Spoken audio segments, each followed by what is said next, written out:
A paz do Senhor, sejam bem-vindos a mais uma leitura bíblica. Hoje estaremos lendo Atos, capítulo 14, 15 e 16. Capítulo número 14. Em Icônio. A mesma coisa aconteceu na cidade de Icônio. Paulo e Barnabé entraram na sinagoga e falaram de tal maneira que muitos judeus e não judeus creram. Mas os judeus que não creram atiçaram os não-judeus contra os cristãos. Os apóstolos ficaram muito tempo em Icônio, falando com coragem a respeito do Senhor Jesus. E o Senhor mostrava que a mensagem deles sobre a sua graça era verdadeira, pois ele dava a eles o poder de fazer milagres e maravilhas. Os moradores da cidade estavam divididos. Alguns apoiavam os judeus e outros eram a favor dos apóstolos. Então os não-judeus e os judeus, junto com os seus chefes, resolveram maltratar os apóstolos e matá-los a pedradas. Quando Paulo e Barnabé souberam disso, fugiram para Listra e Derbe, cidades do distrito da Licaônia, e para as regiões vizinhas, e ali anunciaram o evangelho, em Listra e Derbe. Na cidade de Listra havia um homem que estava sempre sentado porque era aleijado dos pés. Ele havia nascido aleijado e nunca tinha andado. Esse homem ouviu as palavras de Paulo, e Paulo viu que ele cria, que podia ser curado. Então olhou firmemente para ele e disse, em voz alta, levante-se e fique de pé. O homem pulou de pé e começou a andar. Quando o povo viu o que Paulo havia feito, começou a gritar na sua própria língua. Os deuses tomaram a forma de homens e desceram até nós.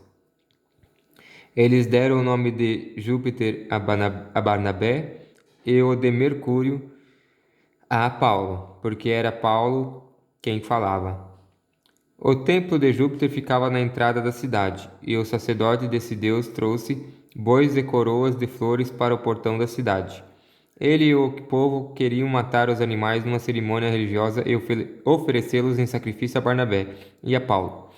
Quando os dois apóstolos souberam disso, rasgaram as suas roupas, correram para o meio da multidão e gritaram: Amigos, por que vocês estão fazendo isso?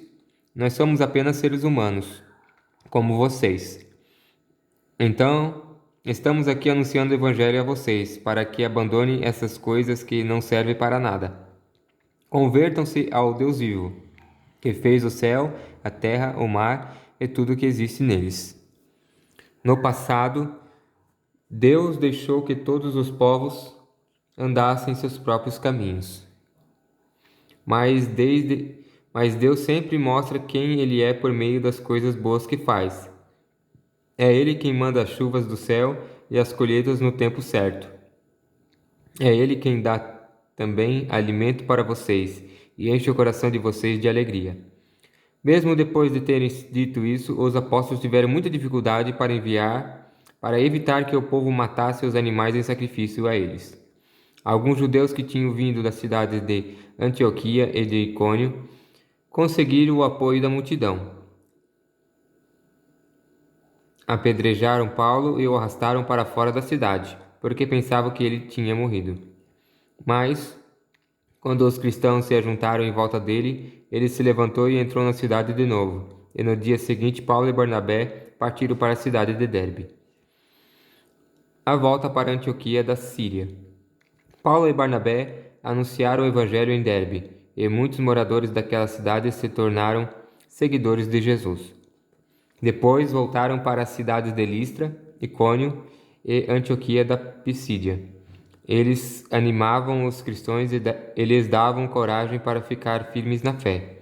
E também ensinavam que era preciso passar por muitos sofrimentos para poder entrar no reino de Deus. Em cada igreja, os apóstolos escolhiam presbíteros. Eles oravam, jejuavam e entregavam os presbíteros à proteção do Senhor, em quem eles haviam crido. Então Paulo e Barnabé atravessaram o distrito da Pisídia e chegaram até a província da Panfília. Anunciaram a palavra em Perge e depois foram para o povo de Atália. Depois foram para o porto de Atália. Dali foram de navio para Antioquia da Síria, onde eles haviam sido entregues aos cuidados de Deus, para o trabalho que agora estavam terminando. Quando chegaram lá, reuniram as pessoas da igreja e contaram tudo o que Deus havia feito por meio deles. E contaram como ele tinha aberto o caminho para que os não-judeus também crescem. E ficaram muito tempo ali com os seguidores de Jesus. Capítulo número 15. A reunião em Jerusalém. Alguns homens foram da região da Judéia para a cidade de Antioquia e começaram a ensinar aos irmãos que eles não podiam ser salvos se não fossem circuncidados como manda a lei de Moisés. Paulo e Barnabé não concordaram e tiveram uma discussão muito forte com eles a respeito disso. Aí foi resolvido que Paulo e Barnabé e mais alguns irmãos fossem para Jerusalém, a fim de estudar esse assunto com os apóstolos e os presbíteros da igreja. Então a igreja de Antioquia mandou que eles fossem. Eles passaram pelas regiões da Fenícia e da Samaria, contando como os não-judeus estavam se convertendo a Deus. E todos os irmãos ficaram muito alegres com essa notícia. Quando chegaram a Jerusalém, foram recebidos pela igreja, pelos apóstolos e pelos presbíteros. Eles contaram tudo o que Deus havia feito por meio deles. Mas alguns membros do partido dos fariseus, que também haviam crido, se levantaram e disseram: os não-judeus têm de ser circuncidados e têm de obedecer à lei de Moisés.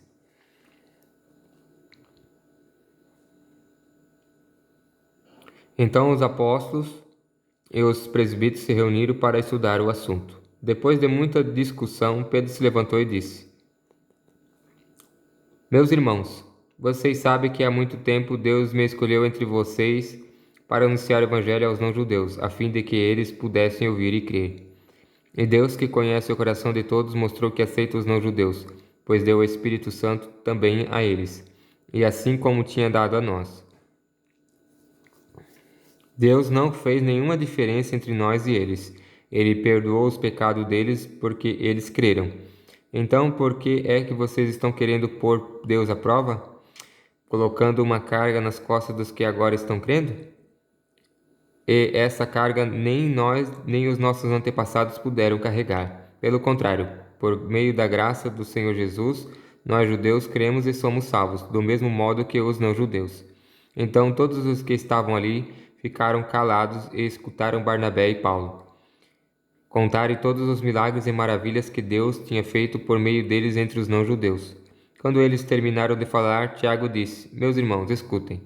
Simão acabou de explicar como Deus primeiro mostrou o seu cuidado pelos não-judeus, escolhendo do meio deles um povo que seria dele. As palavras dos profetas estão bem de acordo com isso, pois as escrituras sagradas dizem: depois disso eu voltarei, diz o Senhor, e construirei de novo o reino de Davi. Quem é como uma casa que caiu? Como uma casa que caiu. Juntarei de novo os pedaços dela e tornarei a levantá-la. Assim todas as outras pessoas, todos os outros povos que eu chamei para serem meus, vão procurar conhecer o Senhor. Assim diz o Senhor, que anunciou essas coisas desde os tempos antigos. E Tiago continuou: a minha opinião é esta. Eu acho que não devemos atrapalhar os não-judeus que estão se convertendo a Deus. Penso que devemos escrever a eles uma carta dizendo que não comam a carne de animais que foram oferecidos em sacrifício aos ídolos, que não pratiquem imoralidade sexual, que não comam a carne de nenhum animal que tenha sido estrangulado, e que não comam sangue. Pois desde os tempos antigos a lei de Moisés tem sido lida todos os sábados nas sinagogas, e as suas palavras são anunciadas em todas as cidades. A carta para os não-judeus. Então os apóstolos e presbíteros, com o apoio de toda a igreja, resolveram escolher entre eles alguns homens e mandá-los para Antioquia com Paulo e Barnabé. Os escolhidos foram Judas, chamado Barsabás, e Silas. Esses dois homens eram muito respeitados pelos membros da igreja. e mandaram por eles a seguinte carta: Nós, os apóstolos e os presbíteros, irmãos de vocês, mandamos saudações aos nossos irmãos, não judeus que vivem em Antioquia, e na província da Síria, e na região da Cilícia. Soubemos que alguns do nosso grupo foram até aí e disseram coisas que criaram problemas para vocês. Porém, não foi com a nossa autorização que eles fizeram isso. Portanto, nós todos resolvemos, sem nenhum voto contra, escolher alguns homens e mandá-los a vocês. Eles vão com os nossos queridos irmãos Barnabé e Paulo, que têm arriscado a sua vida a serviço do nosso Senhor Jesus Cristo. Estamos enviando, então, Judas e Silas para falarem pessoalmente com vocês sobre essas coisas que estamos escrevendo, porque o Espírito Santo e nós mesmos resolvemos não pôr nenhuma carga sobre vocês, a não ser essas proibições que são de fato necessárias. Não coma a carne de nenhum animal que tenha sido oferecido em sacrifício aos ídolos. Não coma o sangue nem a carne de nenhum animal que tenha sido estrangulado. E não pratique imoralidade sexual. Vocês agirão muito bem se não fizerem essas coisas. Saúde a todos. Então, mandaram que os 4 partissem e eles foram para Antioquia. Lá reuniram os cristãos e entregaram a carta.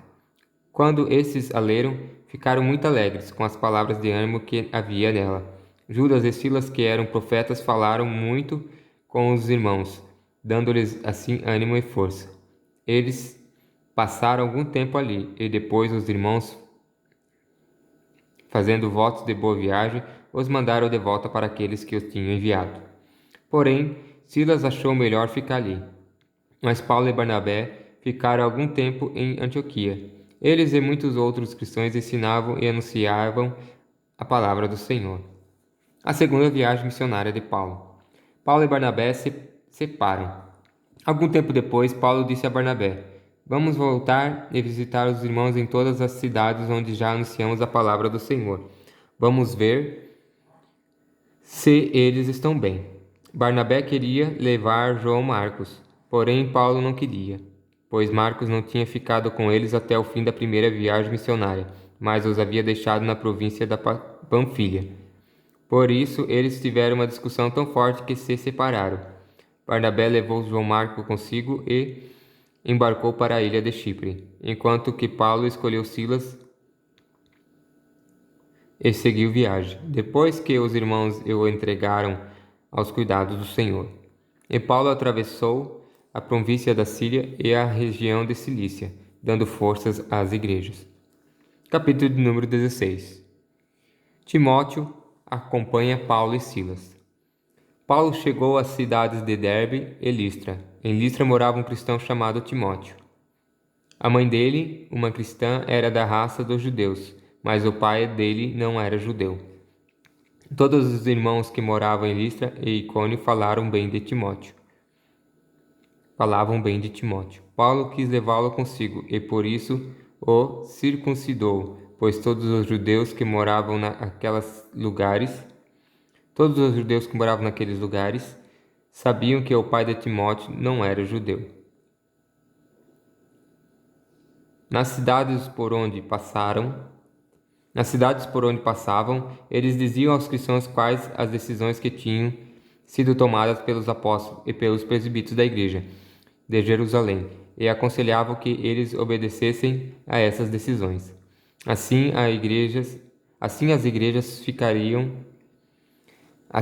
igrejas ficavam mais fortes na fé, e o número de cristãos aumentava cada dia mais. A visão de Paulo em Troade. Como o Espírito Santo não deixou que anunciassem a palavra na província da Ásia, eles atravessaram a região da Frígia, Galácia. Quando chegaram perto do distrito da Mícia, tentaram ir para a província da Bitínia, mas o Espírito de Deus não deixou. Então atravessaram a Mícia e chegaram à cidade de Troade. Naquela noite Paulo teve uma visão. Ele viu um homem da província da Macedônia que estava de pé e lhe pedia: Venha para a Macedônia e nos ajude. Logo depois dessa visão, nós resolvemos partir logo para a Macedônia, pois estávamos certos de que Deus nos havia chamado para anunciar o Evangelho ao povo dali. Em Filipos, a conversão de Lídia. Nós embarcamos em Troades e fomos diretamente para a ilha de Samotrácia. No dia seguinte chegamos ao porto de Neápolis. Dali fomos a Filipos, que é uma cidade do primeiro distrito da província da Macedônia, e também colônia romana, onde ficamos vários dias. No sábado saímos da cidade e fomos para a beira do rio, pois pensávamos que ali devia haver um lugar de oração para os judeus. Sentamos e começamos a conversar com as mulheres que estavam reunidas lá. Uma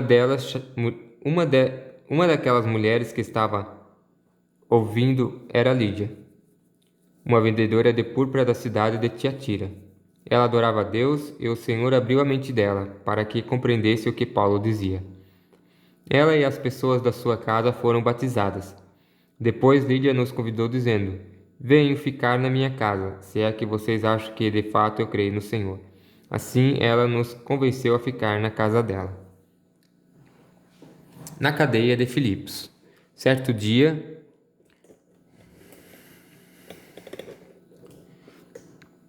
quando estávamos indo para o lugar de oração, veio ao nosso encontro uma escrava, uma moça. Essa moça estava dominada por um espírito mau, que adivinhava o futuro. E os seus donos ganhavam muito dinheiro com as adivinhações que ela fazia. A moça começou a nos seguir gritando assim: "Esses homens são servos do Deus Altíssimo e anunciam como vocês podem ser salvos." Ela fez isso muitos dias. Por fim, Paulo se aborreceu, virou-se para ela e ordenou ao espírito: "Pelo poder do nome de Jesus Cristo, eu mando que você saia desta moça." E no mesmo instante o espírito saiu. Quando os donos da moça viram que não iam poder mais ganhar dinheiro com as adivinhações dela, agarraram Paulo e Silas e os arrastaram até a praça pública, diante das autoridades. Eles os apresentaram a essas autoridades romanas e disseram: "Esses homens são judeus e estão provocando desordem na nossa cidade. Estão ensinando costumes que são contra a nossa lei. Nós que somos romanos não podemos aceitar esses costumes." Aí, uma multidão se ajuntou para atacar Paulo e Silas. As autoridades mandaram que tirassem as roupas deles e os surrassem com varas. Depois de baterem muito neles, as autoridades jogaram os dois na cadeia e deram ordem ao carcereiro para guardá-los com toda a segurança. Depois de receber essa ordem, o carcereiro o jogou numa cela que ficava no fundo da cadeia e prendeu os pés dele entre dois blocos de madeira. Mais ou menos à meia-noite, Paulo e Silas estavam orando e cantando hinos a Deus, e os outros presos escutavam. De repente, o chão tremeu tanto que abalou os alicerces da cadeia. Naquele instante, todas as portas se abriram e as correntes que prendiam os presos se arrebentaram. Aí o carcereiro acordou. Quando viu que os portões da cadeia estavam abertos, pensou que os prisioneiros tinham fugido. Então puxou a espada e ia se matar. Mas Paulo gritou bem alto: "Não faça isso. Todos nós estamos aqui." Aí o carcereiro pediu que lhe trouxesse uma luz. Entrou depressa na cela e se ajoelhou, tremendo, aos pés de Paulo e Silas. Depois levou os dois para fora e perguntou: "Senhores, o que devo fazer para ser salvo?" Eles responderam: "Creia no Senhor Jesus e você será salvo, você e as pessoas da sua casa." Então eles anunciaram a palavra do Senhor ao carcereiro e a todas as pessoas da casa dele. Naquela mesma hora da noite, o carcereiro começou a cuidar deles, lavando os ferimentos da surra que haviam levado. Logo depois, ele e todas as pessoas da sua casa foram batizados. Em seguida, ele levou Paulo e Silas para a sua casa e lhes deu comida. O carcereiro e as pessoas da sua casa ficaram cheios de alegria, porque agora criam em Deus. Quando amanheceu, as autoridades romanas mandaram alguns policiais com a seguinte ordem para o carcereiro: soltem esses homens. Então o carcereiro disse a Paulo: as autoridades mandam soltá-los. Podem ir embora em paz. Mas Paulo disse aos policiais: eu e Silas somos cidadãos romanos, e mesmo assim, sem termos sido julgados, fomos surrados em público, e depois nos jogaram na cadeia. E agora querem nos mandar embora assim, em segredo? Isso não.